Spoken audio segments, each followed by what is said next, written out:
Santri, pondok pesantren, gue yakin gak asing dengan itu. Apalagi tahun-tahun kemarin ada tuh kasus-kasus pondok pesantren sesat. Tapi gue gak mau bahas itu karena gue mau cerita pengalaman lucu-lucu waktu gue mondok. Dan sebelum lanjut, perkenalkan gue Adrin.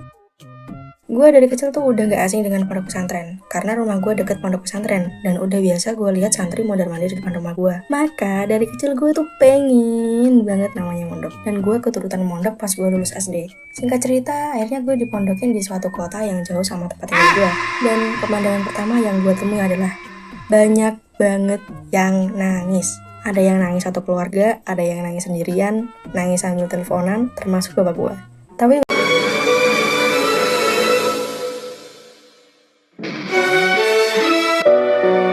gue cuma berkaca-kaca sih, gak sampai netes. Berbeda sama gue bahagia banget waktu itu, karena itu termasuk pencapaian terbesar gue yang akhirnya gue capai. Pemandangan orang nangis itu gue saksiin selama seminggu. Pasti ada aja orang yang nangis, sedangkan gue enggak. Gue ngerasa gue jadi alien gitu di komunitas itu.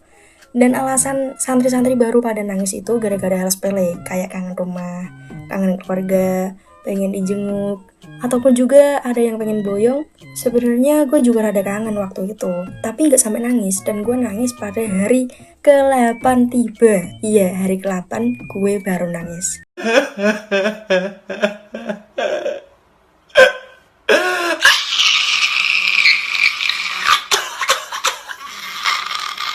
Waktu itu gue baru nangis di saat tangisnya orang-orang baru reda.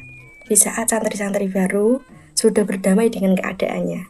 Siang hari, sepulang sekolah, aku meletakkan tas dan sepatuku di tempatnya. Lalu berjalan menuju jemuran karena ada kebutuhan. Ketika aku balik, kakiku mulai kehilangan kendali. Lalu, ya, aku terjatuh. Aku terjatuh karena lantai yang licin itu.